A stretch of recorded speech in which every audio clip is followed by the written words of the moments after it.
Crown Jewel from Crown Jewel Boxing TV here with Stephen Espinoza, Mr. Showtime Boxing, Showtime Sports. First of all, welcome back to Atlantic City. Yeah, it's been a minute. Yeah. It's been a minute. Yeah, we haven't had big time boxing in a very long time. I seen you talking to the mayor of Atlantic City a little earlier. Any chance we have Showtime Boxing back in Atlantic City on a more frequent basis? You know, that was exactly the conversation we're having. I mean, obviously the mayor's very motivated, and there are a lot of business people here in town who are motivated. It has been a little bit quiet in terms of the Atlantic City scene the last few years, but you know, I think there's a real opportunity here when you get smart people together like your mayor, like the other people on the casino redevelopment board, and they're committed to making this another big-time destination for boxing. It's absolutely possible. Okay, all right. So Jaron Ennis, we're only 45 minutes away from his home, so a lot of us got to see him come up locally, fighting on undercards, and I know his father bowls it really well. Talk about what he's about to do in the welterweight division and how excited you are to bring him in a big fight to Atlantic City. Yeah, we've been saying, look, Boots has been on the doorstep for the last year or two. You know, and sometimes it's difficult to sort of make that last leap and actually get the title shot. He's interim champion now. He's doing everything he can to position himself for that title shot. And for this particular fight, it was really important to him that he fight at home. Mm-hmm. You know, and Atlantic City is basically home for him. Absolutely. So that was, you know, that was his call. He and Bozy were very clear.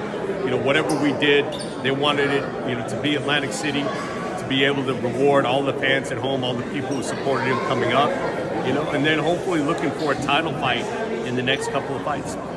That's good. That's good. Also, I have to ask you, $1 million question. What's the chances that Boots is successful on tomorrow night that we get him with the winner of Terrence Crawford, Earl Spence? I know they have a rematch, but what's the chances he ends up with the winner? Look, I think that'd be a phenomenal fight. The question is, you know, are those guys going to stay at 147 or move up to 54? But look, if it's not one of those guys, you know, there's Thurman, there's Ugas, there's Cody Crowley, there's Stanionis. You know, there's so many guys that are still available. If one of these titles opens up in the next couple of fights, then, you know, there's some really good matchups for Boots to make a title fight. Also, we know Gervonta Tank Davis is having some legal trouble right now.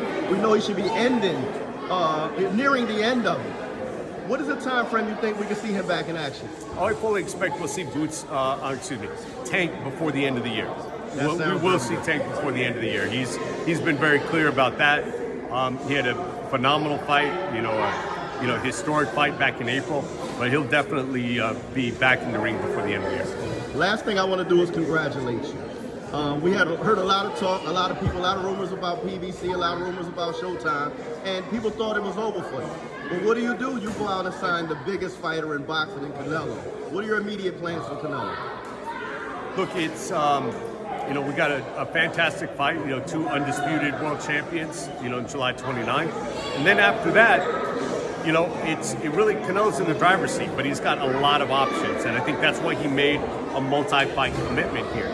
You know, whether it's, you know, David Benavidez, whether it's Demetrius Andre, whether it's, you know, Jamal Charlo, whether it's one of the guys like Spence who believes that he can come all the way up and fight Canelo. I think those are all opportunities, and they're all fantastic, really fan-friendly fights. Okay, you heard it from here. Again, congratulations, Stephen Espinoza. I'm glad you made liars out of all the naysayers, and I told y'all guys all the time, bet on the only company making real 10-figure deals in boxing, and that is the PBC and Showtime with Mr. Stephen Espinoza. Thanks a lot, Stephen. I appreciate it. And thank you for coming to Atlantic City. Of course, appreciate it, brother. Thank you.